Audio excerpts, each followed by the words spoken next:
이 지문이 첫 줄부터 전통적 통화 정책이라는 얘기가 나오잖아. 이 지문을 풀어본 친구들은 알겠지만 전통적인 통화 정책, 그리고 그 이후에 어떻게 정책들이 변화했는지, 글로벌 금융위기 이후, 이전과 금융위기 이후에 어떤 방식으로 통화 정책들이 변화해 왔는지, 그러니까 공통점, 차이점, 이런 것들을 기본적으로 좀 그 커다란 틀 속에서 확인을 하면서 문제 내용 파악을 좀 했어야 되는 문제야. 27번 문제 보세요. 뭐 내용 파악이지만 금융위기 이전, 얘는 이후. 뭐 이런 내용이 27번 문제였어. 28번은 미시건전성이랑 거시건전성. 이것도 마찬가지로 미시건전성이라는 거는 금융위기 이전에 있는 어떤 정책이야. 거시건전성은 글로벌 금융위기 이후의 정책이란 말이야. 그것도 어떤 내용 정확하게 확인했는지, 두 정책을 정확하게 비교 대조할 수 있는지. 29번도 마찬가지지. 미시건전성 정책과 거시건전성 정책 간에는 당연히 입장 차이가 존재한다는 내용이 주된 내용이에요. 뭐 경기가 불황이거나 호황일 때 어떤 방식을 도입하냐. 뭐 여기에 뭐 완충자본이라는 단어가 금융위기 이전에 나오는지 이후에 나오는지 이런 것들을 좀 정확하게 확인하면서 풀었으면 29번 문제는 어려운 문제 아니었고, 30번 문제는 이제 지문에서 얘기한 정책들과는 또 다른 관점이 하나 더 플러스 된 거지. 이 지문에 나온 내용하고 이 보기의 내용하고 또 비교되죠. 해서 사례 적용해서 풀라는 문제였는데 30번 문제가 좀 그때 당시 좀 어려운 문제였어요. 전통적인 통화 정책은 금리를 활용한다는 얘기야. 정책 금리를 활용하여 물가를 안정시키고 경제 안정을 도모하는 것을 목표로 한다. 기본적으로 목표는 물가 안정이에요. 경제 안정이 어떤 경제 정책의 가장 기본적인 당연한 목표겠지. 근데 우리 친구들이 이런 거를 잘 모르는 친구들이 조금 있더라고. 가끔가다. 경기가 불황이다, 경기가 침체되었다라는 건 돈이 돌지 않는다는 얘기야. 그죠? 돈이 없어. 그럴 때는 나라에서 지금 돈을 너무 안 쓰네? 그러면 금리 혹은 이자, 똑같은 얘기죠?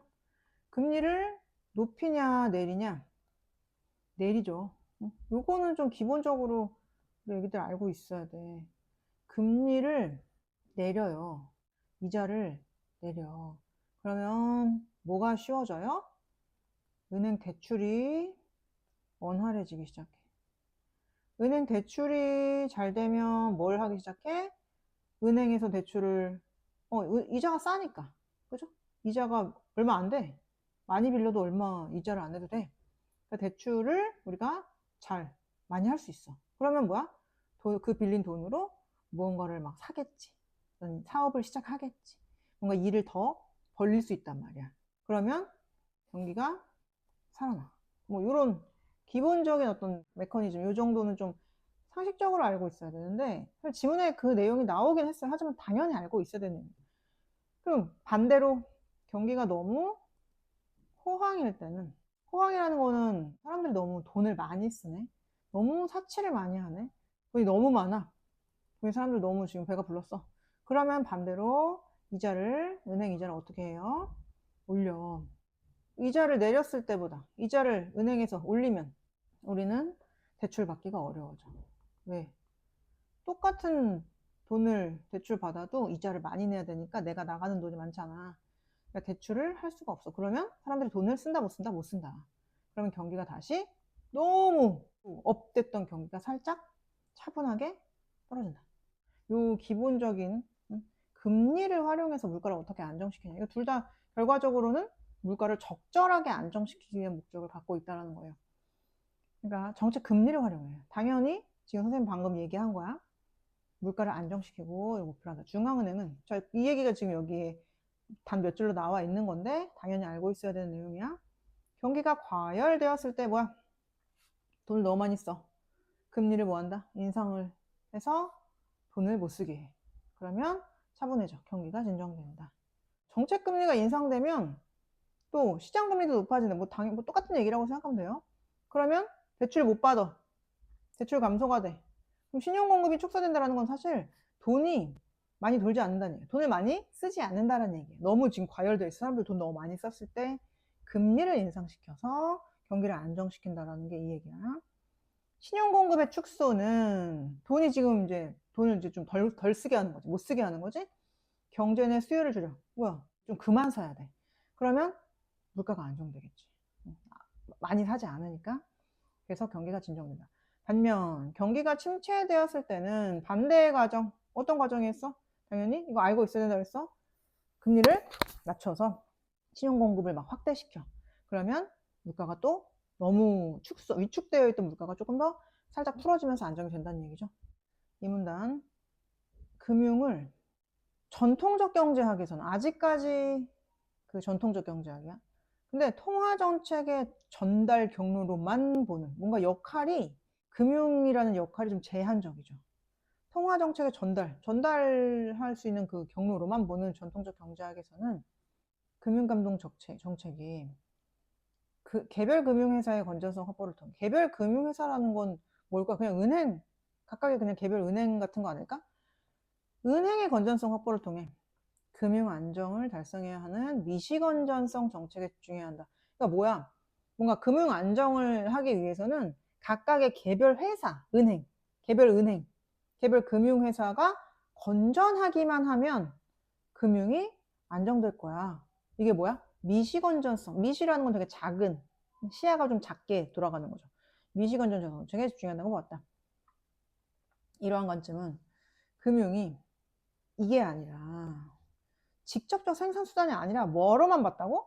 통화정책의 전달 경로로만 그 기능이 제한적이라고 했죠. 기능이 좀 하나밖에 없어. 그러니까 단기적일 때와는 달리 장기적으로는 경제 성장하고는 아무 연관성이 없어. 경제 성장에 영향을 미치지 못한다는 인식과 이런 인식이 전통적으로 있었던 얘기야. 얘들아, 이게 지금 말을 달리하면 단기적일 때는 경제 성장에 영향을 미칠 수 있다는 얘기지. 뭐가? 금융이. 이게 몇 번 문제의 선지였어? 27번에 1번. 금융위기 이전 얘기하는 거죠. 단기적으로는 경제 성장에 영향을 미칠 수 있다라고 본 거지. 왜? 장기적으로는 미치지 못한다라고 했으니까 27번에 1번은 적절하지 않아요. 단기적으로는 미치지만 장기적으로는 미치지 못한다. 이런 인식이 있었다. 그리고 자산시장에서 가격이 본질적으로 가치를 초과하여 폭등하는. 자, 버블이라는 게 뭐야? 막 폭등하는 거죠. 거품. 본질적 가치를 초과하여 폭등하는 버블 자체가 존재하지 않는다라는 효율적 시장 가설에 기인한다. 뭐가? 전통적 경제학에서는 버블은 없어. 그리고 장기적으로는 경제 성장에 금융이 영향을 미치지 못해. 금융의 기능은 좀 제한적이야. 이런 인식을 가지고 있었기 때문에 미시건전성 정책에 집중해야 한다고 했어. 미시건전성 정책이 뭔데? 개별 금융회사만 건전하면 금융 안정할 수 있어. 건전하다는 게 뭐예요? 돈을 안정적으로 좀 품고 있다는 얘기겠지. 은행이.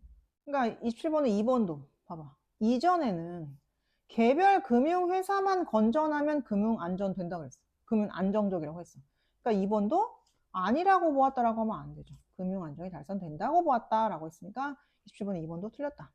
자, 미시건전성 정책은 개별 금융회사 또 나왔네? 그냥 개별 은행이 건전성에 대한 예방적 규제 성격을 가진 정책수단. 뭐야? 어떤 정책 수단을 개개별의 어떤 개별적인 은행에다가 예방할 수 있는 어떤 정책. 미리미리 챙기는 거지. 얘네가 건전한지 안 한지를 나중에 일 터지고 챙기는 게 아니라 예방할 수 있는 그런 정책을 활용했대. 그 예로는 미리 예방하는 예시가 뭐래? 향후 손실, 나중에 돈 없어질 때를 대비해서 금융회사의 자기자본 하한이라는 게 기본적인 자본이 어느 정도 있어야 된다. 뭐 이런 조건이겠지. 기본적으로 자기자본 하한을 설정하는 최저 자기자본 규제. 그러니까 예를 들면 어느 정도 이상이 너네 그 은행이 자기 자본을 가지고 있지 않으면 뭔가 뭐 제재를 가한다던가. 항상 언제나 어떤 은행이든 자기 자본이 최소한 이 정도는 있어야 된다. 근데 개별 금융회사 정책들 각각이 뭐 이런 규제를 했었대. 그래서 금융을 안정시키기 위한 어떤 정책들이 있었다라는 거죠. 28번에 5번을 한번 보면 기억이 지금 미시건전성 정책이야. 아직 거시는 안 나왔고 금융 안정을 달성하기 위해 금융회사의 자기 자본을 이용한 정책 수단을 사용한다. 이거 기억은 일단 동그라미 맞는 거다. 맞죠? 방금 읽었던 얘기죠. 그다음 이처럼 전통적 경제학에서는 자 여기가 조금 어려운 문장이었어. 금융감독 정책을 통해 금융안정, 통화정책을 통해 물가 안정을 달성할 수 있다고 보는 이원적 접근 방식이라는 단어가 좀 생소하고 너네 어렵게 느껴질 수 있는데 이원적이라는 게 뭐냐면 두 가지를 금융감독 정책, 통화정책을 따로따로 이원적인 얘는 얘로 해결하고 얘는 얘로 해결하자. 이게 지배적이었대. 금융감독 정책을 금융안정을 하려면 금융감독 정책만 쓰고 물가 안정하려면 통화정책만 쓰자. 이거를 짬뽕하지 않는다. 이런 접근을 했었대. 그러나 이제부터 글로벌 금융위기 이후의 얘기가 나오는 거지. 27번에 3번이 이게 좀 애들이 헷갈렸었던 친구들이 있었는데 이전에 경기 침체기에는 통화정책과 더불어 금융감독 정책을 통해 경기를 부양시켜야 한다. 요 문장이 좀 우리 학생들이 이해하기 좀 어려운 문장일 수 있어. 지금 왜냐하면 방금 무슨 얘기가 나왔어? 금융감독 정책을 통해서 금융안정, 통화정책을 통해서 물가안정. 두 개의 정책이 다 나왔으니까 이거 전통적인 경제학에서 둘 다 활용한다라는 거 아니야? 가 아니라 여기서는 지금 어떤 글자로 이거를 얘기해서 이원적이라고 얘기했잖아. 그러니까 따로따로 한다라는 얘기인데 27번에 3번은 더불어란 단어. 더불어가 뭐야? 더불어란 단어는 이에 더한다는 얘기야. 더해서 경기 침체 시기에 통화정책하고 금융감독 정책을 같이 짬뽕해서 써야 이런 맥락으로 해석을 했어야 되는데 이건 지금 의미가 좀 다른 얘기야. 뒤에 조금 더 읽고 다시 한번 설명할게요. 그러나 글로벌 금융위기 이후에 금융 시스템이 와해돼서 경제 불안이 확산되면서 기존의 접근 방식에 대한 자아성찰이 우리 계속 이런 식으로 가면 안 되겠다. 이 당시 경기 부양을 목적으로 한 중앙은행의 저금리 정책. 자, 우리 아까 얘기한 거 맨 처음에 나온 거야. 경기 부양하려면 어떻게 해야 된다고? 금리를 낮춰야 된다고. 저금리 정책이 효과가 없었대. 자산 가격에 뭐가 나와서? 버블이 생겨버렸네. 아까 전통적 경제학에서는 버블이 존재하지 않는다는 걸 전제로 그런 정책을 썼는데 버블이 생겨버렸네. 띠로리 충격받은 거지. 버블에 따른 금융 불안을 야기하며 경제 안정이 안 될 수 있다 라는데 공감대가 형성되면서 이거 우리 방법을 바꿔야 되겠다. 또한 금융회사가 대형화되는 일들이 이제 생기기 시작한 거. 그 전에는 각각의 개별 조그만 은행들만 있었는데 지금 은행의 규모가 매우 커졌나 봐. 금융회사가 대형화되면서 하나의 은행인데 규모가 너무 큰 거야. 그냥 은행은 하나인데 개별 금융회사가 부실했을 뿐인데 덩어리가 크니까 금융 시스템 전체가 붕괴될 수 있을 것 같아. 이런 불안을 야기할 수 있어서 이제는 금융회사의 규모가 너무 크면 금융안정의 새로운 위험 요인이 되기 시작한 거야. 뭐 이런 어떤 여러 가지 요인들에 의해서 생각이 바뀌기 시작한 거죠. 그래서 기존의 정책으로는 이거 안 되겠다. 금융 안정을 확보할 수 없고 경제 안정을 위해서는 물가 안정뿐만 아니라 금융 안정도 필수적인 요건임이 밝혀졌다. 이게 지금 아까 27번에 3번하고 연결되는 거야. 이거를 같이 잡자는 거지. 물가 안정뿐만 아니라 금융 안정도 필수적이다. 그러니까 얘를 지금 함께 이게 뭐야? 더불어 하자는 얘기. 이건 언제야? 글로벌 금융위기 이후의 얘기죠. 그러니까 3번에 통화정책과 금융감독 정책을 더불어 경기를 부양시켜야 한다고 한 건 이전이 아니라 이후의 생각인 거야. 생각이 바뀐 거죠. 원래는 이원적인 방법을 쓰려고 했다가. 자, 그래서 어떻게 됐어? 미시건전성 정책에 거시건전성 정책이 추가된 정책. 그래서 물가 안정을 위해서 통화정책 간의 상호 보완, 경제 안정을 해야 된다. 이런 의견들이 생기기 시작했대. 그래서 28번의 기억, 1번을 보면 28번의 1번 기억에서 미시건전성에서는 그치 물가 안정을 위한 정책 수단은 뭐였어? 통화정책 여기 있죠. 그리고 금융 안정을 위한 정책은 금융감독 정책 따로 있어야 된다. 이원적으로 별개의 정책 수단을 통해 금융 안정이 필요하다 라고 얘기했으니까 28번에 1번도 맞는 얘기. 각각 따로 관리해야 한다는 얘기야. 지문. 자, 그래서 거시 건전성이란 건 뭐냐. 이제는 개별 금융회사만 보는 게 아니라 이제 전체 금융 시스템 차원. 금융 시스템 전체 시스템을 보겠다는 얘기네. 그래서 거시인가 봐. 그래서 건전한 상태를 말하고, 거시 건전성 정책은 금융 시스템의 건전성을 추구하는 규제 및 감독 등을 포괄하는 활동을 의미한다. 이것도 28번에 4번. 니은은 기업과 달리 거시 건전성은 미시 건전성과 달리 뭐야? 이제 개별 금융회사가 아니라 금융 시스템 위험 요인을 감독하겠다 라고 했으니까 28번에 4번도 적절하다. 여기 나와 있죠. 거시 건전성 정책은 미시 건전성이 거시 건전성을 담보할 수 있는 충분 조건이 되지 못한다는 구성의 오류. 미시 건전성은 뭐 부족해. 이런 오류에 논리적 기반을 두고 있다. 거시 건전성 정책은 금융 시스템 위험 요인에 대한 예방적 규제를 통해, 아까 예방적 규제라는 단어가 이미 미시 건전성에서 나왔어. 미시 건전성에서는 뭘 예방한다고 그랬어? 개별 금융회사의 건전성에 대한 예방적 규제 성격을 가진 정책수단. 그때는 뭐야? 개별 금융회사만 건전하면 되었는데, 지금은 금융 시스템을 어떤적으로 규제, 어떻게 규제? 예방적으로 규제. 둘 다 공통적으로 예방적 규제의 정책인 거죠. 근데 대상이 다른 거지. 28번에 3번이 틀린 이유가 뭐예요? 예방적 규제 성격의 정책 수단을 사용하는 건 기업하고 니은 둘 다죠. 기업은 개별 은행, 니은은 금융 시스템. 둘 다 예방적 규제 성격의 정책 수단을 활용해서 금융을 안정을 달성하고자 했다. 그러니까 적절하지 않은 거는 28번에 3번이다. 거시 건전성 정책의 목표를 효과적으로 달성하기 위해서는 경기 변동과 금융 시스템 위험 요인 간의 상관관계를 감안한 정책 수단. 경기가 막 변동하는 거랑 시스템 위험 요인, 이 두 개의 상관관계를 봤대. 금융 시스템 위험 요인은 자, 뭐를 가진대? 경기 순응성을 가진대. 순응성이라는 단어 지금 처음 나왔어. 순응성이라는 게 뭐야? 계속 그대로 따라간다는 얘기잖아. 경기가 호황일 때는, 자, 우리 경기가 호황일 때는 어떻게 한다 그랬냐? 아까 처음에 금리를 높여. 그러면 사람들이 돈 안 써. 그럼 경기가 조금 다운돼. 안정적으로. 근데 얘는 달라. 경기가 호황일 때는 금융회사들이 대출을 늘린대. 야, 돈을 너무 많이 쓰는데, 자, 경기가 호황이라는 건 지금 너무 업됐다는 얘기지, 위로. 근데 대출을 어떻게 된다? 늘리면은 좀 이상해지는 거야. 대출을 좀 줄이기로 했었는데, 원래는.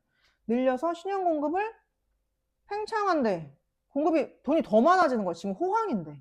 되게 이상한, 이게 뭐야? 이게 지금 순응적이라는 얘기야. 자산 가격이 또 급등해. 집값이 또 엄청 올라. 그러면 뭐야? 사람들이 더 집을 사려고 막 난리가 난단 말이야. 그러니까 경기가 더 과열돼. 이거 좋은 거 아니네. 그죠?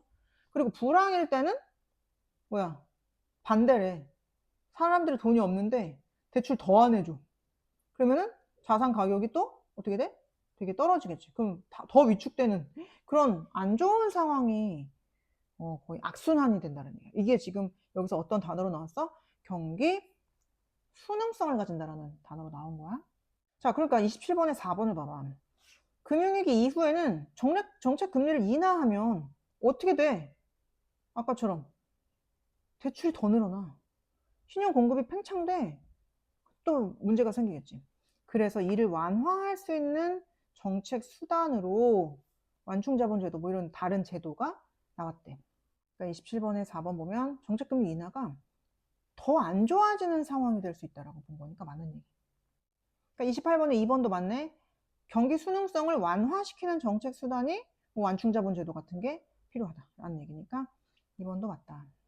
자, 이 제도는 당국이 경기 과열기라는 거는 너무 사람들 돈 많이 쓸 때야. 금융회사로 하여금 최저 자기자본의 추가적인 자기자본, 즉 완충자본을 쌓는다. 완충자본이란 단어가 지금 처음 나왔어. 완충자본이란 단어는 금융위기 이후의 어떤 정책에 해당되는 거야. 과열기에는 뭐냐면 얘들아 돈이 지금 막 남아있어. 막 너무 많아. 그러니까 뭐야? 은행들이 자본을 그때 축적해 놓으라는 얘기죠. 쌓아 놓으라는 얘기죠. 완충 자본이라는 게 뭐야? 지금 돈이 너무 많으니까 나중을 대비해서 지금 돈을 묵혀놔. 쌓아놔. 그래서 과도한 신용 팽창을 억제시킨다. 사람들이 돈을 많이 빌려주지 않고 은행에다가 그냥 다 적립해 놓는 거야. 한편 적립된 완충 자본은 언제? 경기 침체기에 대출해 주면 되잖아, 그때. 그래서 신용, 돈이 공급되도록 하는 완충 자본 제도가 나왔어. 29번을 보면, 자, 근데 여기 완충 자본이라는 단어가 나왔잖아. 완충 자본은 근데 미시였어, 것이었어? 것이었어요. 그죠? 그러니까 아마도 B에는 아마도 거시건전성 정책에서는 이라고 나와야 될 거야. 그죠? 그럼 거시건전성일 때, 불황일 때 어떻게 하라 그랬어? 불황일 때 쓰라 그랬지. 그러니까 불황일 때 완충자본을 사용하도록 한다. 그리고 자, 뭐야, 여기 뒤에는 개별 금융회사의 건전성을 확보하는 건 미시였어, 것이었어? 개별 금융회사는 미시였지. 그러니까 미시 건전성에서는 최소 수준 이상의 자기 자본을 유지하도록 하는 건 것이가 아니라 미시. 답은 1번이 되겠네요. 30번. 현실에서의 통화정책 효과는 경기에 대해서 비대칭적으로 알려져 있다. 통화정책은 경기 과열을 억제하는 데는 효과적이래. 자, 우리 경기 과열을 억제하는 건 뭐 하기로 했었어? 기본적으로 금리를 높이면 경기 과열이 억제된다고 했어. 근데 이거는 가능하대. 효과적이래. 이거는 된대. 근데 경기 침체를 벗어나는 거는 효과가 없다라는 거야. 그래서 비대칭이라는 얘기지. 양쪽이 다 효과가 있어야 대칭적으로 잘 돌아가는 건데 한쪽은 되는데 한쪽이 안 돼. 그러니까 이게 지금 비대칭적이라는 얘기예요. 경기 침체를 극복하기 위해서 경기가 지금 침체되었을 때는 금리 인하한다 그랬어요. 아까 처음에 나온 얘기야. 금리를 인하해야 사람들이 돈을 많이 빌리니까 은행이 대출을 늘려. 그래서 이 목표가 뭐야? 신용 공급. 돈을 막 풀리게 돈을 쓰게 하려고 해도 어떤 문제들이 좀 있대. 어떤 상황들이 생겨? 사람들이 너무 위축되어 있어. 돈을 빌려도 지금 쓰면 왠지 안 될 것 같은 그런 심리가 위축되었거나, 또 어떤 문제가 있어? 기업이 투자를 빌릴 수는 있는데 어디다 투자를 할지를 모르겠는 그런 상황 때문에 그런 기대 효과가 나타나지 않는데, 언제? 경기가 침체되어 있을 때는 의도한 효과가 나타나지 않는다는 얘기야. 오히려 확대된 신용, 지금 뭐를 많이 늘려줬니? 대출을 많이 늘려줬지. 금리를 인하함으로써. 그래서 오히려 확대된 신용 공급이라는 건 돈이 많이 풀려 있어. 근데 그게 우리가 다른 데에 써야 적절한 안정이 되는데 주식에다가 투자를 하거나, 좀 쓸데없는 데야. 우리가 나라에서 의도한 게 아닌 거야.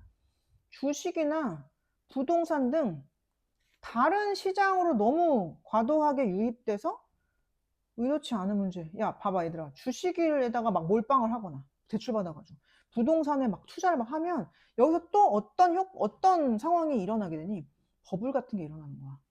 너무 과도한 유입, 이런 단어가 보이죠?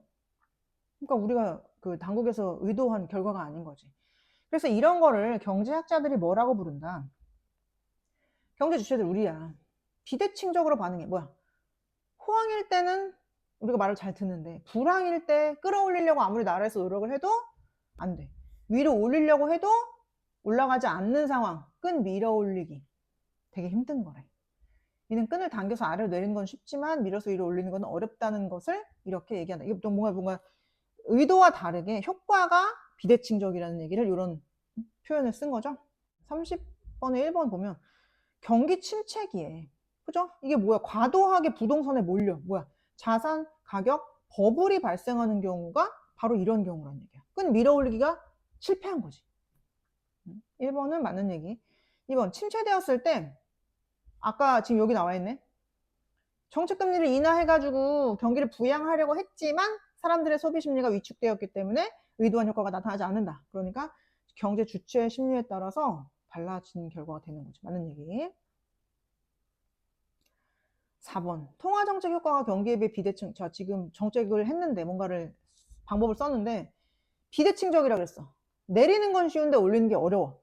그러면 경기 침체기에는 다른 방법, 금리 조정 이외에 다른 어떤 방법을 써야 된다는 얘기지. 금리 조정 이외의 방안을 도입할 필요가 있겠다. 맞는 얘기. 5번, 통화정책 효과가 경기에 대해 비대칭적이라면 금리를 인하했을 때 문제가 생겼지.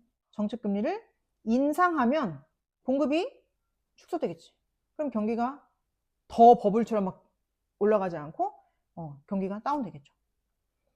정답은 적절하지 않은 건 3번인데 끈 밀어올리기가 있을 경우라는 이 앞에 부분의 내용이 뭐 때문에 끈 밀어올리기가 있는 거야. 경기가 침체됐을 때 끈 밀어올리기를 막 하려고 했어. 근데 침체됐을 때 끈 밀어올리기를 하면 어떤 결과가 나타난다 그랬어? 안 좋은 결과, 더 막 버블이 나타난다 그랬어. 우리의 의도, 그 당국의 의도와 다른 결과가 나온다 그랬지. 그럼 뭐야? 지금 신용 공급이 이미 확대되어 있는 거야.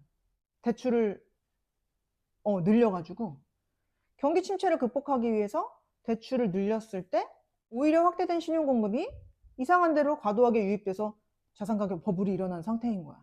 그러면 여기에서 경기 대응 완충 자본 제도의 도입을 하면 아까 완충 자본 제도는 침체기에 뭘 하는 게 완충 자본 제도의 방법이라고 했어?